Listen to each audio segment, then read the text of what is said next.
looking at all my eyes can see. They tell me I view obsessively. Hello and welcome to another special edition of the Obsessive Viewer podcast. We're a weekly podcast reviewing two new or recent release titles every episode with an occasional free-for-all segment at the end that we call Potpourri. But for this episode, I am deep in the trenches of Heartland Film Festival coverage, and I am here with an interview for you guys for a film that I highly recommend checking out. Either at Heartland or any way you can. If you're in Colorado, go to Ridgeway Independent Film Festival because it's playing there now. But I'm your host, Matt Hurt, and you can find more of my work, including my written reviews, full episode show notes, and the complete backlog of our episodes and spinoff podcasts at obsessiveviewer.com. You can also follow me on Letterboxd and other social media platforms at the username of Obsessive Viewer. And if you'd like to support us and get access to hundreds of exclusive episodes, you can join our Patreon at patreon.com/obsessiveviewer. This year for Patreon, I am posting my immediate reaction recordings for all the Heartland stuff that I watch on the free tier. So just sign up for a free membership and you get access to a bunch of my ramblings as I'm leaving the theater in my car. So check that out, patreon.com/obsessiveviewer.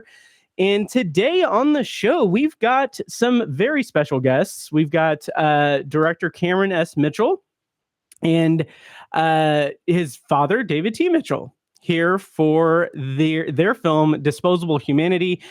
Cameron is the director. He appears in the film as well. David is co-writer with Cameron and appears in the film as well. And this documentary is incredible. First and foremost, the plot summary, courtesy of IMDb, is a family investigates the history and memory of the Nazi Aktion T4 program, its targeting of over 300,000 disabled people, and its catalyzation of the Holocaust. So, with that said, welcome to the show, guys. How's it going? And thank you so much for sitting down with me and chatting with me. Yeah, thanks for having us. Just for viewers who might not have heard of our film before, I did want to clarify that yes, the middle initial and both of our names is hereditary. It actually was passed down to me from my dad. Nice. But we've been taking this film around the country, and Heartland is its first break into the Midwest here. And we showed in Utah before that, but this is the farthest east I've been saying that the film has made it nationally, and it has not had an international premiere yet, if you could believe that either. But Matt, you were just telling us before we got on here that you had just watched the film, and so yes. I actually wanted to turn the tables here and ask you a question first. Sure thing. I'm curious, with the film so fresh in your mind, how did it make you feel? I will say it is a difficult watch in the way that the best kinds of documentaries are difficult watches. The subject matter, the history, the way that it, the way that you're able to just showcase like what happened, and everything that happened back then is there's an eye for detail, and there's a beauty in like the cinematography and the camera work in general, and the use of archival footage that is mesmerizing in very horrific and heartbreaking ways. And like by the end of this movie, I was just so profoundly impacted by the fact that this is history that should never, ever, ever be forgotten. This is history that should be like no one should be unaware of the things that happened in Nazi Germany throughout all of that time. And it should never, there's no piece that should ever be not uncovered. And I think that this film does such a wonderful job of giving us that detail, giving us that information, and just, putting that at the forefront and contextualizing it in its place in history and why it's so important. today. And it's just, I was really, really taken with it. So yeah, that's my immediate reaction. All right, we'll stop the interview. That's great. Thanks All so right. much for that. Yeah. Thank you for listening. And, yeah, but I thought it was great. Like, hats off. Like, it's phenomenal. Thank you. Yeah, it's 25 years of my family's research.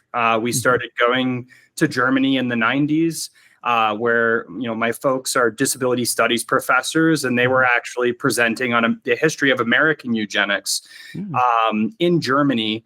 And then a German person in the audience stood up and said, "Yeah, they did this right around the corner from here in Nazi Germany in the 1940s."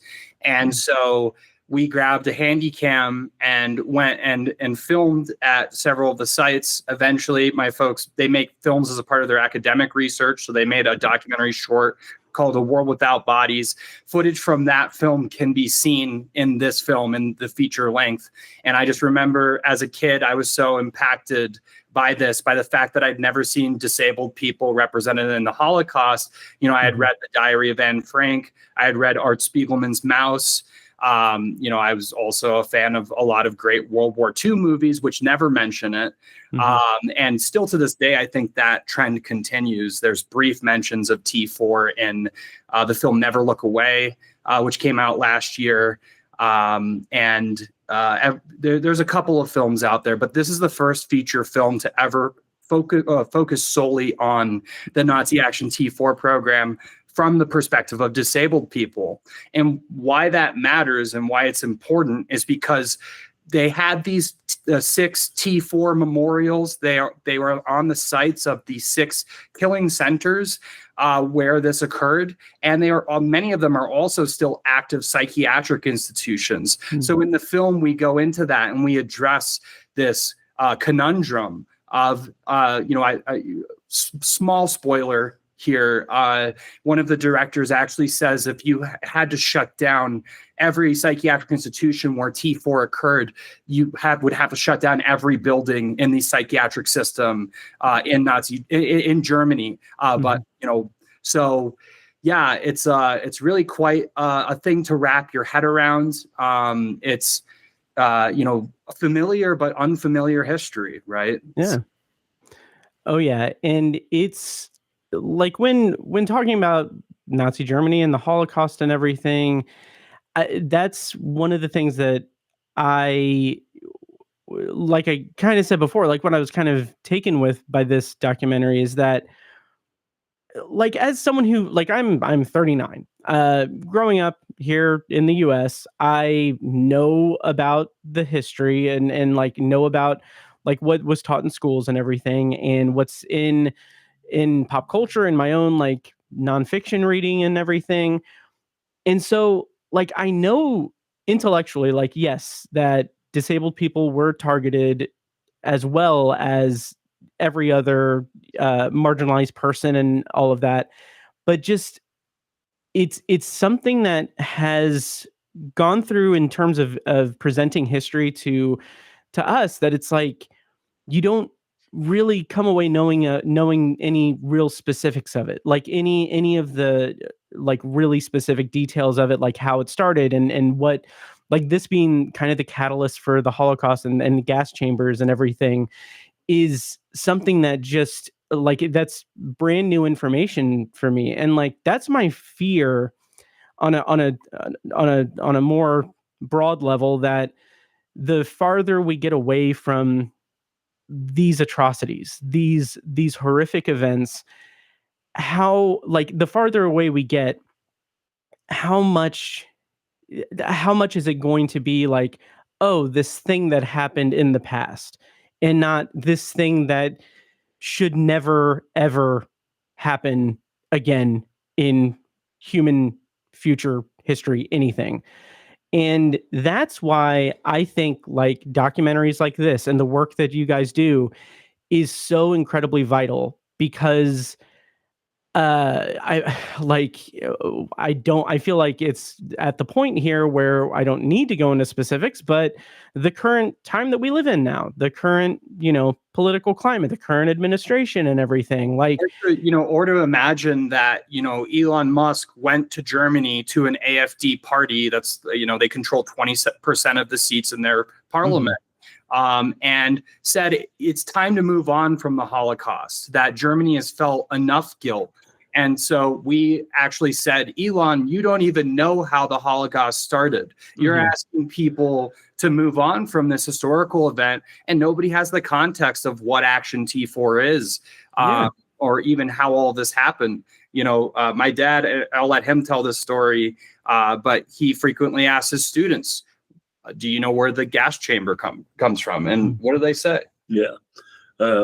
Nobody ever raises their hand because we don't know where the gas chambers came from, because we don't know the history that set up the Holocaust. I think that there's often a misprision among Germans, academics, and people studying Germany, that the Nazi plan was to deport all Jewish people to places like Madagascar, Siberia, Lubz. And when they got wind of the T4 program and how successful it had been, more than 300,000 people were dead by the end of World War II. Then the Nazis put their efforts into the Holocaust, and they took the exact killing apparatus, they took the knowledge base that had been developed in T4, and they rented the staff that had been participating in the killings in psychiatric institutions. And they also brought the psychiatrists and neurologists who had committed the crimes to the death camps in order to run the killing of Jews in the way that it had been run through the killing of disabled people. And this wasn't something that was planned. You also mentioned recently in our interviews at Heartland that the T4, the Nazi administration kind of got wind of what the T4 staff were doing. It originally the plan was this deportation. And so there's actually a meeting at the Wannsee Conference House where they decide upon the final solution, and deportation to Madagascar is presented alongside the Action T4 program, and that becomes the final solution. So really, I think important to understand in our current contemporary moment how, these things, they're kind of stumbled upon. The eugenical sentiments of politicians, leaders, they're really like the mysticism that we swarm around when they're left unchecked. And that's exactly like what someone like Trump does, or Elon, or Stephen Miller. They float these ideas out there, muzzle velocity level, as Steve Bannon likes to say. And they see what can get through unchallenged or unchecked. And then it just it evolves from there, because public appearance, public visibility is super important in enabling the takeover of, whatever you're trying to do. Whenever you want control, whenever you want submission, you don't want things occurring in public that can really disrupt your space and what you're trying to do. So I think this film is, waking a lot of people up to that idea that institutionalization, being behind the four walls of an institution, really disabled people are the canaries in the coal mine. They're the people who disappear first because they are sequestered from society, and they are on the outside looking in a lot of the time, not by their own choice. Yeah, well, yeah, absolutely. That it's really scary times that we're in and everything. And again, this documentary is such a great document, and at times warning sign as well, for the era we're in now. It's an amazing feat. I will say that. So to kind of get into the kind of meat and potatoes of the film itself, like this, you guys had been working on this for years. Can you tell me a little bit about like the process of creating the film and getting it to the point where you're premiering it at Slam Dance earlier this year. Yeah. So, and by the way, just to finish up on that thought, I think it's really important. What this film also leaves people with, or I hope as the director that it leaves people with, is hope, because you see how important public dissent is, how important your voice is in bringing attention to something, to doing something, and to just, even if there aren't disabled people in the room with you, thinking about them, thinking about how these things affect disabled people. So I just wanted to add that I think it's a very dark film with a very dark title. And yes, we do get very deeply into this darkest corner of human history. But there's a reason why comedian Steve Way called this film the blueprint to resist fascism, because you have to understand, you have to look inwards, you have to look into the detail in order to understand and see the patterns that occur in these types of events. So yes, like at this point, we're not, I don't feel like we're at a point of no return with this country and everything. Like, yeah.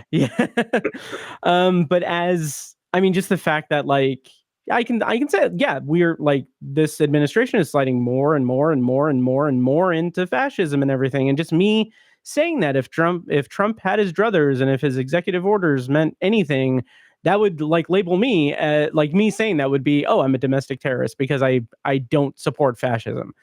Just like the bananas crazy stuff that's going on, but having just the history at the forefront of our minds and done so meticulously as it is in this film, and so surgical as well. Like the detail, the history, like the absolute, like the diving into all of the details with it is pivotal, because as we look back at history, as we look back at these horrific events and everything, we're doing that as looking into the past, but at the same time we're seeing it as this call to action, this call to just not be having your head in the sand moment for the sake of our futures and near future and far future. So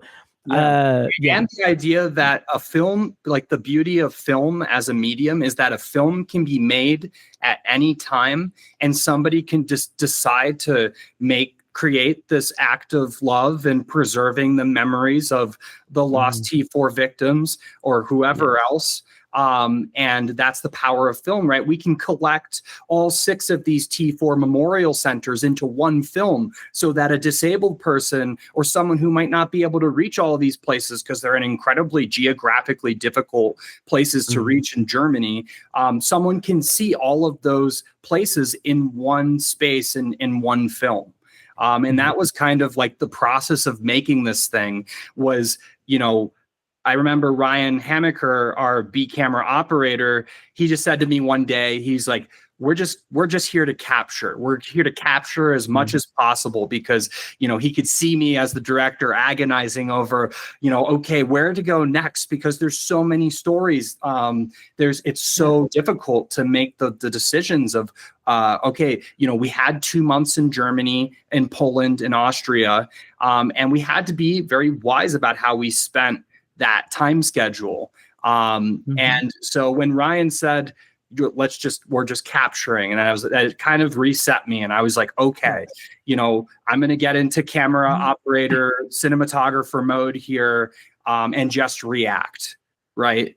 And then, that was in 2017. And years later, when I was in post-production with Rachel Sophia Stewart, our editor, I remember I made these little postcards and I put the scenes that we had found together, like Rachel and I, because she was really instrumental, because I was so close to the material. Sometimes it was like this in front of my face. And for those listening, I'm just holding my hand right up to my face here. It's literally right in front of my eyes.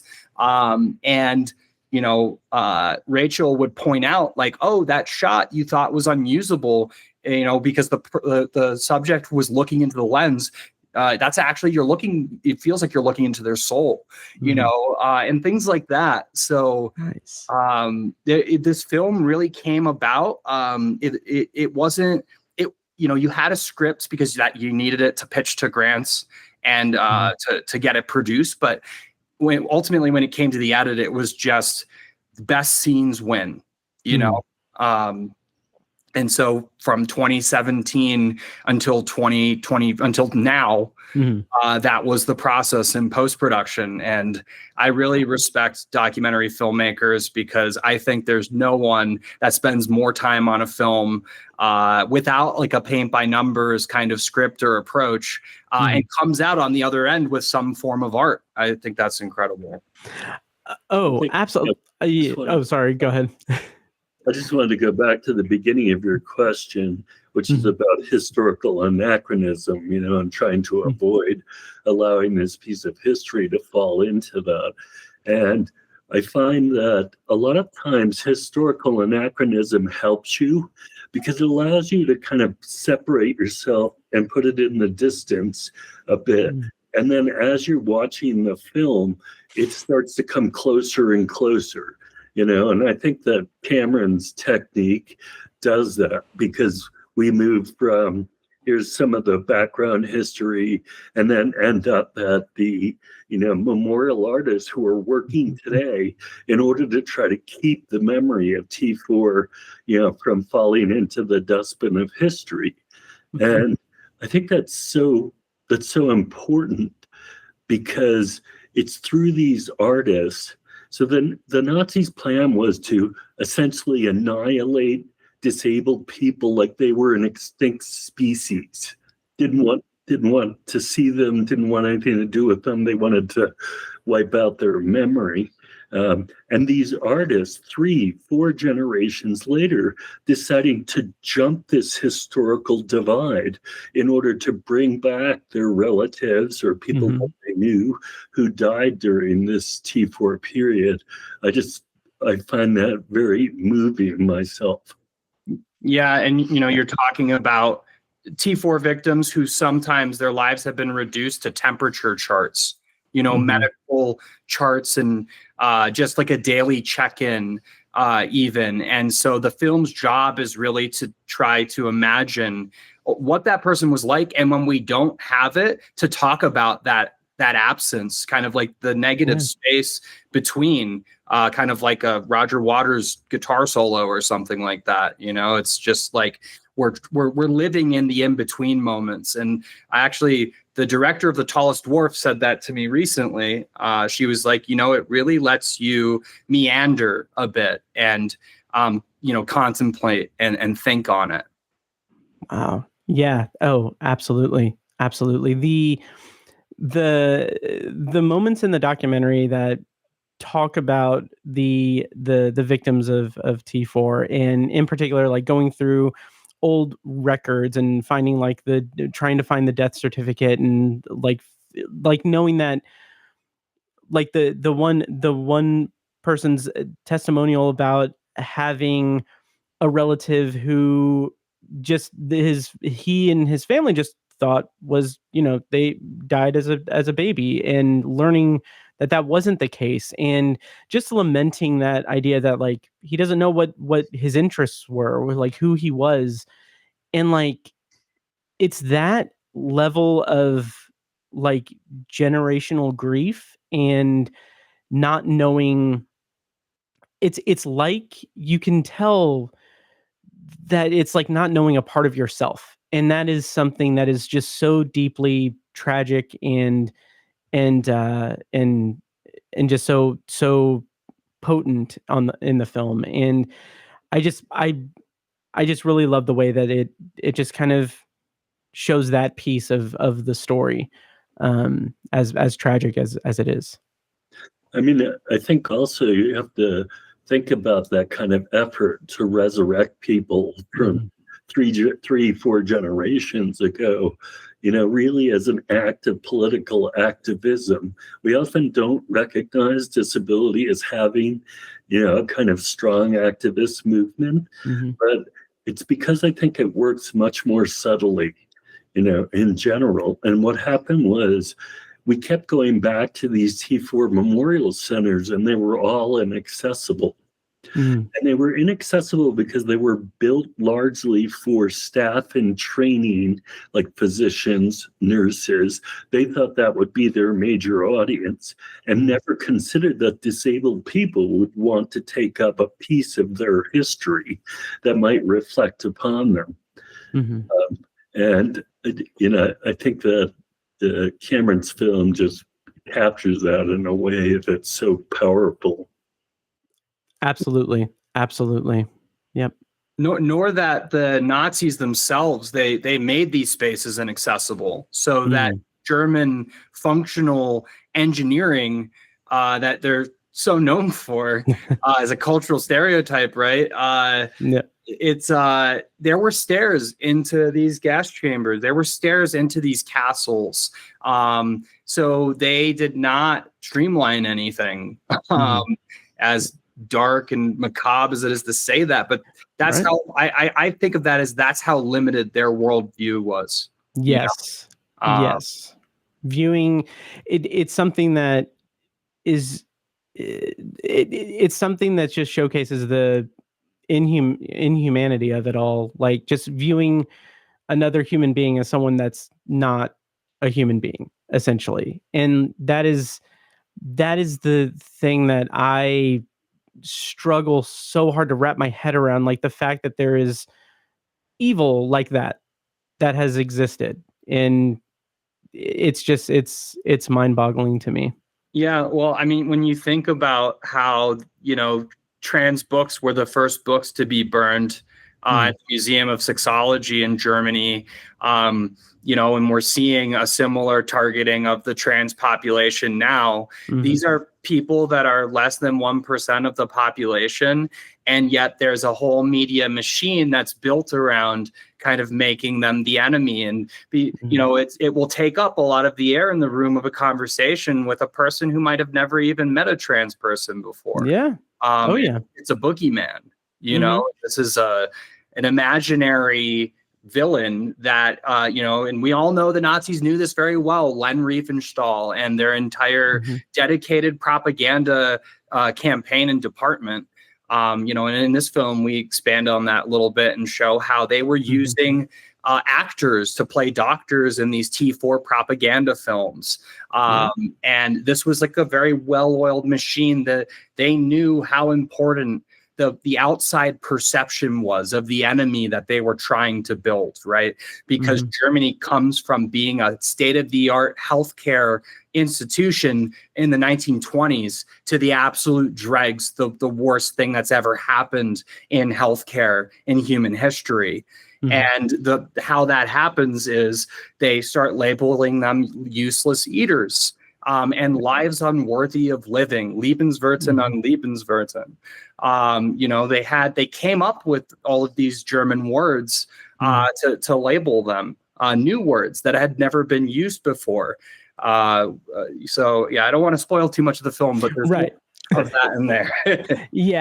Oh yeah. In the part about like the parts about the propaganda and like just like the bit about the movie theater environment and the propaganda that was put in there, and the images that are shown in the film is just absolutely heart-wrenching because again, it should have never happened like that. It's just so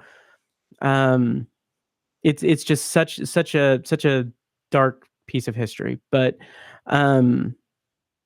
the film is great. I don't want to hammer on too much about just how dark and depressing as the subject is, but the actual like filmmaking, like Cameron, you worked as the DP on it as well. The shots that are composed and the way the camera moves, as accompanied by just incredible voiceover from the people in the film. It is a gorgeous looking film, and I think that is so pivotal to the story being told, because you're on location in these places, and through the craft of the filmmaking and through the lens of the camera, it really feels like it's transporting us to that location. As hokey as that might sound, it is very transporting to the viewer, because you just get such a ground view look at the scale of it, and knowing the history.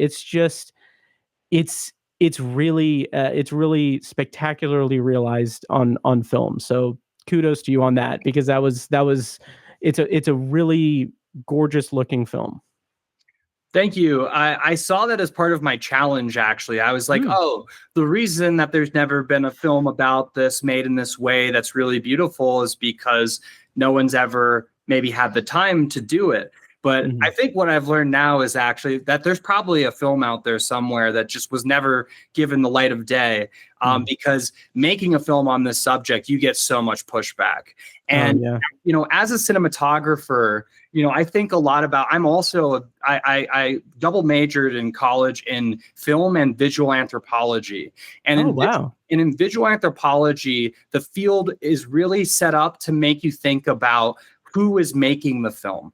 And, there's a lot of colonial, kind of post-colonial documentaries that are made where that kind of lens or that gaze is thought about, and how we can subvert it, how we can bring it back to the community, how communities can make films about themselves.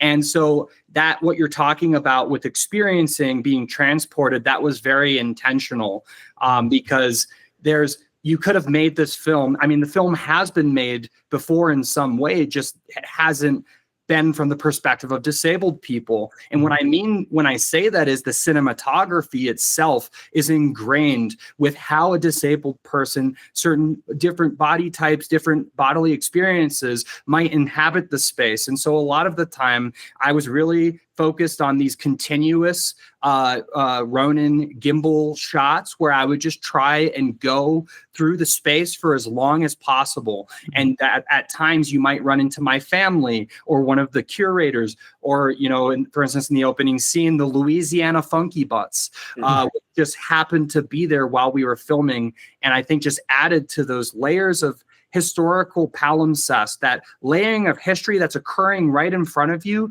but you might not have any idea that it's there, right? Because you're in these beautiful castles where you could never imagine something like this happening. So I think that the cinematography is really rich for that ability that it had to capture all of that. And it kind of depends on you as the viewer, right? What do you bring to the image? What information are you thinking about while viewing these, steady cam like shots through the Hartheim Castle, or Grafneck in southern Germany, also a castle, big, kind of yellow and brightly colored, and what information are we bringing with us when we view these images that kind of complicates them? Yeah. It again, it is gorgeous. It's stunning, and that is such a powerful kind of thing to bring to the table with that. Just the way that, like, those very slow shots that are just kind of moving in, the steady cam shots of like moving into a place. It's just, there's this very very beautiful craft to it that I was really taken with. So that's awesome. Yeah. I call it cinematic verity. Yes. It combines the best of both. Oh yeah. Yeah, So, and I was really inspired by filmmakers like Ross McElway, who make personal narrative reflexive films, but they often intertwine them with history. So Sherman's March, was a film that heavily inspired this film, as well as Claude Lanzmann's Shoah, for their kind of contemporary obsession with capturing what the history looks like now. Like if you go to these places right now, what do they look like? Yeah, and seeing the juxtaposition of like those modern day locations, with knowing how the history occurred there is also very potent in the film as well. And was this your feature debut? Yeah, this is Wow. the first feature film I've directed. I've DP'd several feature films, but this is the first documentary or narrative feature film that I've made as a director. Awesome. That's great. Yeah, I mean, like I did fact check that for myself because it's so good. Yeah. So what has the festival circuit been like with it? How has it been taking it on the road? You guys premiered it at Slamdance was that February? Yeah. Yeah. How has it been in terms of just bringing it to an audience, and what's the feeling been like in the audiences and just seeing it on the big screen? Yeah, well, just to kind of respond to the first comment about the first directorial thing. Oh, yeah. I was like very obsessive about being very perfectionist about any feature that I would ever release. And this film definitely put me into some uncomfortable places at times, where I had to accept that not every moving image was going to be the perfect or most beautiful image. And that's like a conundrum I feel like only like the Soderberghs and others of the world who are DP directors experience. It's this kind of conflict between your job as a DP is to create beautiful moving perspectival images and capturings, and yet you've got this director hat on where you're also just trying to forefront the story constantly. The story always comes first. And so this is the first feature film I guess I've been able to get out of me, maybe merely out of just necessity, that I grew up as a kid not feeling very understood. How would I explain this experience that I had with my family of traveling to these gas chambers in Germany, in the 5th, 6th, 7th grade, so you mean everyone doesn't do that? From my experience, no, but maybe. So it's very much a story that's been along with me for a majority of my life, and I'm very happy to get it out of me now. Oh, I'm sure. Oh, yeah. Because there were times where it was like, really that saying like, oh, you have to love your documentary subject because you'll fall in and out of love with it. I don't think I ever fell out of love with this film. There were moments where I might have taken a break to do another short film or something else to keep the creative juices flowing, to keep exercising those muscles. But ultimately, this film was made. And, the response has been incredible. At Slamdance, we had a sold out screening. We won the audience award there. It was their first year in Los Angeles, so we got to receive our 2 awards on the stage of the Directors Guild. Oh, wow. So as a filmmaker, like that's like a wow. I'd never been in the DGA before, and here I am getting this award.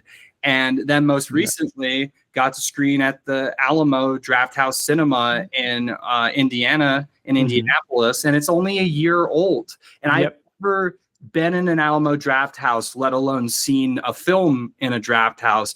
And so I'm like, wow, how weird is it that the first time I get to do this, I'm screening my own film? It's like it's really just very surreal. And the every time an audience sees this film, they come out with a similar comment to what you said at the start of this: is this film has to be seen. Like, how have more people not seen this film? It's really shocking. And I think it goes back to that historical anachronism comment, this idea that we might avoid unconsciously darker corners of history, or history like the Holocaust, where many of us might feel like we have the whole story, or we've seen a litany of films. And, so how much could a film possibly offer in terms of new information and opening our understanding? But that's exactly what this film does. It expands and changes, our understanding of this huge historical subject. So I think that's what audiences are responding to. We had actually the co-creator of Napoleon Dynamite, Jerusha Hess. She came to our screening in Salt Lake City at Slamdance Unstoppable on the Road, and came up to me afterwards, and like many people told me, that they had disabled people in their family. And so there's a lot of that too, like Rachel Boyce, who's been all over Instagram with this film. She's a disabled actress, and the first thing she said to me after our world premiere at Slamdance was, I was sterilized without my consent. Wow. And that, my doctor basically turned to my parents and said, I can do this, while she was under for another surgery. And they said, yeah, go ahead. And so, I think, when you're making a great film, when just even one person in the room comes forward and says, hey, I feel seen. This is a part I've never seen before represented. And so I've had many powerful encounters like that in our Q&As and post screenings. We've been to a Slamdance, Doc Utah, San Francisco Jewish Film Festival, which was an incredible experience. Over 100 people came to that screening, and we had 5 rounds of applause during the Q&A. And we're starting to pick up more Jewish film festivals now. Boston is one that we can announce. There are a few we can't yet. And then Heartland. And we have this weekend, we have Ridgeway and Superfest, actually. So we're in Colorado, but the film is also available at this the oldest disability film festival in San Francisco this weekend as well, the 16th through the 19th. Wow, that's an incredible run, and congratulations on all of that. That's amazing, and also congratulations on going farther east than Indianapolis in the future. So we're trying to get to Eastern Europe eventually. There we go. You'll get there. Yeah. Another thing about the film that really tied it together even better was the score. Andre Barros did the score. It's beautiful. It's absolutely beautiful. And I just wanted to highlight that because it complements everything going on screen so beautifully, and really brings home that the weight and severity of the subject matter. So I don't know if you can speak to that. Yeah, Andre's involvement. Obviously, Andre, I wish he were on. He could really let you into his process here. We'll have to do that in the future. That's an interview that is yet to happen yet. But yeah, the moving camera in this film, really, it was important to me that it paired with a moving score, that the camera and the score was constantly moving. Much like in the film, the counter memorial artist Andreas Knitz says his gray bus monument is a monument that has to be moved, right? This is a subject that has to be moved. We have to be moved to feel, to do something. And that's what Andre brought with his score. We worked for months and months and months on this.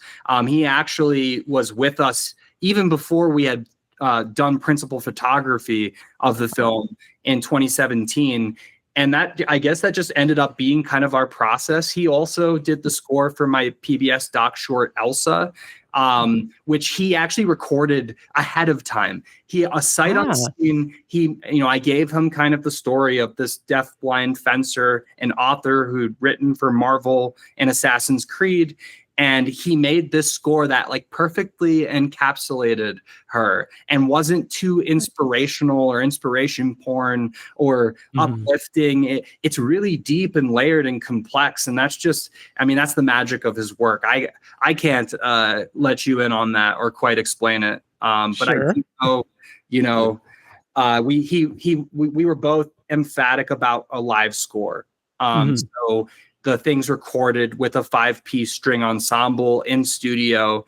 And Andre was really enthusiastic about recording the breathing of the, I forget what he called it, but there's a word, but the breathing of the cello and the bowing and the in-between moments and the creaking and the cracking in studio and things like that. So it's really visceral approach to recording orchestral music. Wow. Yeah. And it came through beautifully.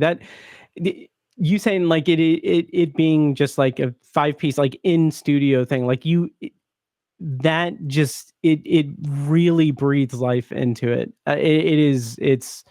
It's wonderful. Like I say that knowing really nothing that much about music, but it's just like the feelings that it elicits throughout the film is just, it's like the icing on the cake of an already incredible film. So one thing, an African-American woman who was deaf came up to us after we showed it at a slam dance. It was Natasha O'Feely. Thank you. Yeah. Natasha O'Feely. Well, I mentioned it because she's the lead. She's the star of the new Coldplay music video. Wow. Natasha O'Feely happened to be in the audience of our world premiere. Anyways. Wow. Okay, the star of the new Coldplay video came up to me, and she said, what I loved about the film was, I love the content of it, but I love that you broke down the musical instruments that were playing and how they were playing. In the captions. More than drums, you know, or whatever. They weren't generic descriptions. And so I think all of that kind of works together in the film. Yeah, and she also remarked that she could feel the score and the dialogue of the film in her bones. That's awesome. A really, you know, so every theater we've gone to since that, I got to do the tech check at the Alamo. My main instruction is crank it. Like turn because the deaf audience, they want to feel the score. They want to feel the film. And it's a very rhythmic film. It's a very musical film. And so, yeah, basically as loud as the speakers allow, that's what we try to do. Nice. And I've got to say, the Alamo here in Indianapolis, like you said, it's only been here for like a little over a year. That is one of the best places to show a film, I believe, here in Indianapolis. Like we've got a lot of great like indie and art house theaters around it, but like Alamo just it's an amazing setting to show a film. Like the sound in particular is just really all encompassing. Like I saw Nosferatu there and it was like, oh, that was my second time seeing it. And I was like, this is a different experience than the first time I saw it at AMC. Yeah. So, I'd be curious to see Zone of Interest at the Alamo Draft House. Yes. Oh my God. And, you know, I made this remark to the staff there, but it's the only theater I've seen where you have projectionists actively running around theater to theater. It's just not even back in the film days, you know, I know like my mentor, one of my mentors, Roy Wagner, who shot Nightmare on Elm Street, Dream Warriors, he would always complain about like, you know, not getting the projections right. As a cinematographer, you know, you just didn't get the chance to meet with the projectionist. And I was able to do that at the Draft House and make sure that this film screened the way we intended. That's great. I'm retroactively wishing that I would have been able to go to the screening, but maybe someday it'll show there again in some capacity. So yeah, well, Ronnie, the theater manager, also was incredibly supportive of us. And when the buses shut down and we had no way to get back to our hotel on the night of our second screening, Ronnie actually helped get me and my dad back to the hotel with a really innovative solution. That's all I'll say about it. Okay. for now, but no, he used a gaming chair from his office, and because Nice. we had my dad's power chair, and there was no way of getting it into a car at that point, because not only the buses with ramps were shut down, but every medical transport company apparently in Indianapolis. Oh, geez. So we really had to think on our feet for that one. And the Alamo Drafthouse just stepped up and went above and beyond for us. And I will never forget that. So I wanted to mention it. That's so great to hear. That's fantastic. Yeah, I'm glad you guys had that experience and not, being stranded at the Alamo. Like that would have been not ideal. Oh, we thought about sleeping there. Yeah, I was It's like, that comfortable. I'll just sleep in the theater and I'll screen films all night. Yeah. I mean, Word here. I mean, the seats are comfortable and they do have little heat in it. So, I mean, that's not a terrible idea. No. Yeah, that was the first I think I'd seen heated seats in a movie theater. I don't seen that before. Yeah, it's really nice. Like I'm looking forward to the winter months and being able to just go in, get the heated seat, watch a movie, maybe get some coffee or something. That's how I like to unwind. Yeah. I actually want to put it out there. My wish now for this film is for it to have a theatrical cinematic release only in Drafthouse cinemas. So if I don't know who we have to talk to there to make that happen, but I'd like to make that a reality. I love it. In our audience a little bit. So good. Another name that I noticed in the credits, and this is like I see Nick Novicky's name. And I don't know him exactly, but like he's very prominent in Heartland with the Easter Seals Disability Film Challenge. And I got to interview him very briefly in 2018 for Heartland. It was part of like a press junket thing where I was in a tent with a bunch of other press, and then they just had filmmakers coming in a junket fashion, like rapid fire, and like me getting like to interview like all these filmmakers it was amazing, but like his interview just like stood out to me. I remember thinking like, man, I wish I had more than like 5-10 minutes with this guy, because just it blew me away. So yeah, so anyway, how was he involved in the film, and tell him I said hi. Yeah, Nick has been a part of my filmmaking journey since I started making films myself. His Easter Seals Disability Film Challenge is actually what prompted me to make my first narrative short film, The Co-op, which is about a bank robber whose plans go horribly awry when he realizes the grocery store he's targeted is full of disabled people. Oh, wow. So it's like kind of like black comedy and very much done in maybe like a Kevin Smith type way. I don't know. Sure. But I did that film first, and then I did 2 more films for his film challenge. And Regenesis was one about a man who wakes up with the ability to walk, but he doesn't want it anymore. And then Kryptonite, which is featuring Ryan Lane and Shanice, the R&B singer, and it's about a hearing and non-hearing couple that are both involved in music. And so that actually was a finalist at his challenge a year ago. I think we were nominated 5 times. Didn't win, but that's okay. Nick tells me he's not involved in the awards, so that's that.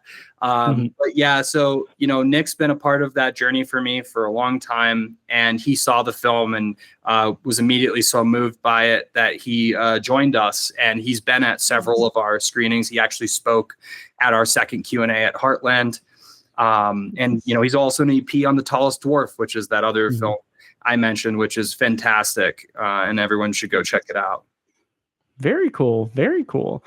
Yeah, well, I don't want to take up too much more of your time, because you guys have, you've got Ridgeway, you've got Boston down the line, you've got all of these things going on. But I just to kind of start wrapping up a little bit, what's next aside from, the rest of the festivals and everything? Like anything else like coming up or anything going on?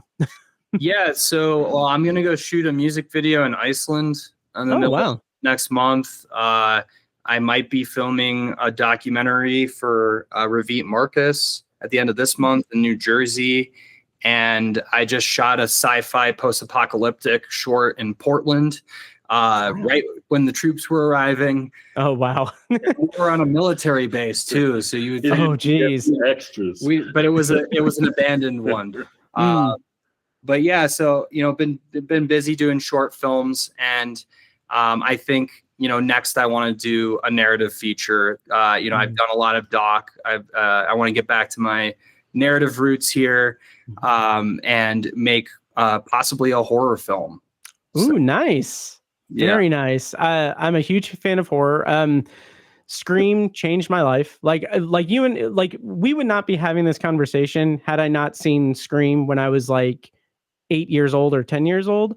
Like it just because that kickstarted my love of movies, and like that it was it for me from that point on. So credit to my parents for exercising probably poor judgment, letting me watch that movie, but it brought me here. But yeah, that's fantastic. And to kind of bring back the point earlier that you made about documentary film, um, th- that's something that has always fascinated me as someone who watches just an obscene number of movies a year and makes it like every ounce of my free time is just talking and thinking about movies. Documentaries, like as a format, just as a genre, is so fascinating to me because, to like what you said, like you have all of this stuff, all of these things that are going into it, and the art that comes out of it is, I'm sure, not 9 times out of 10, probably not the exact art that you have in mind when you started. And I just love that kind of the idea of a documentary just finding itself in the edit or in the shooting of it and having it be this extremely long process, and bringing it to life. That has to be just the most rewarding experience. So not to put words in your mouth or anything, but like I applaud you for going for the documentary route and coming out with such an amazing product. David Lynch says that too, about his films, that he always wants more time, that he hates the tight moving movie schedules of Hollywood, and that every opportunity he has to find something in the shot that's what he's looking for. I also think of Robert Redford, recently departed, who said, there is no mountaintop. It's all about the challenge of the climb. So yeah. And, it's funny. So Scream got you into it. I'd say that The Matrix was the film that set it off for me, which is why I also have some sci-fi leanings, I think. So my next feature, it's actually a bit horror and a bit sci-fi as well. And it takes place in an institution. So. Okay. I'm sold when that happens and everything. Like keep in touch with me, because I that's right up my alley for sure. I will. Yeah. When I was 7 years old, my parents were getting divorced. My father took me to see The Exorcist one night. And my mother was so mad, she took me to see Gone with the Wind the next day. As if they were like, antipathies of each other. Those were in theaters at the same time? Yes. Oh, wow. That's wild. I love that. I love that so much. Wow. Yeah. When I saw Scream, it was at home on like Blockbuster Video. And like I had begged my mom to take me to Scream 2 when it was in theaters, like at that point, less than a year later. And she did, and I watched it, and that also was just like furthered my drive to be like, oh, I want to just absorb movies. I want to be as knowledgeable about movies as these characters are that I'm watching getting completely killed and everything. But aside from that, I like the knowledge base of them knowing about movies. So yeah. So yeah. Yeah, and the reality is that you can never know Oh everything yeah. is to know, because we had one of the Dylan from Eventive saw our film, and we were talking about Nope, Jordan Peele's Nope. And, you know, as a cinematographer, I felt like I understood that film, but then Dylan was like, no, you have to see it at near Kodak Eastman in Rochester, New York, because at the Q&A, it was like them breaking down shot by shot which camera system was being used to film each scene. And I obviously thought of that, but they were naming the specific systems. And I was like, okay, there's more I need to go. I thought I knew everything because I knew Edward Muybridge, you know? That's amazing. Yeah, that's incredible. And yeah, I thought I knew everything, but then you said, was it Robert Redford? Was that it? I'm kidding. I know Robert Redford, but anyway, but yeah, Nope is incredible, especially from cinematography standpoint. That's great. But in terms of things that I don't know about film, the one thing that I can say I know about is Disposable Humanity, which is an amazing documentary that everyone should definitely seek out and see. Cameron and David, could you tell us where they can find Disposable Humanity online and where they can follow your work and where they can find you? Yeah, so we'll be online with heartlandfilm.org through the 19th or the 20th, I believe. So I recommend seeing the film in a theater. If you weren't able to, you could see it virtually there. It's also going to be virtually available through Superfest. So superfestfilm.org, I believe, is their website. And yeah, beyond that, it's the theatrical screenings.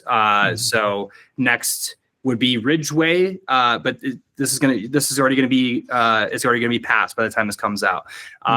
So after that, actually would be Mizzou. We're going to have a keynote screening and presentation at the University of Mizzou. So anybody around that area, come in and check our movement out, check our film movement out, and then after that, Boston Jewish Film Festival on November 16th at the Boston Museum of Fine Arts, I believe at 11 a.m. And that's a Saturday or a Sunday. Perfect. And I will put links to where you can find all of this stuff in the show notes of this episode. Those show notes will be available probably at obsessiveviewer.com/ov491. And also go to disposablehumanity.com. Yes, I'm a terrible promoter. No, you're fine. Sign up for our mailing list on disposablehumanity.com. That's how you'll get news about all of our upcoming screenings. And if and when we get distribution to a streamer, that it will be brave enough and courageous enough to take this film on. And we also have a big community on Instagram at Disposable Humanity. And my personal one is Cameron Makes Movies. So you can also follow me there if you want to follow on with my next film, if it seemed interesting to you. Perfect. And yes, so go to disposablehumanity.com, sign up for the newsletter, be like me, who just now did it, and I am now on the mailing list. Be like me and do that at disposablehumanity.com. Gentlemen, thank you so much for your time today, and honestly for the film. I mean, it's an important piece of history that I'm honored to have been able to see. And I wish you guys all the best, and congratulations on all the success, and best of luck with the rest of it. Thank you so much. And I'll wrap up here in a second, but thank you so much. I really appreciate it. Yeah. Thank you so much for having us. And I now need to go check out more episodes of your show, because if they're anywhere near as deep as this one was, I want to listen to them. Oh, thank you. Crossing the felt ropes,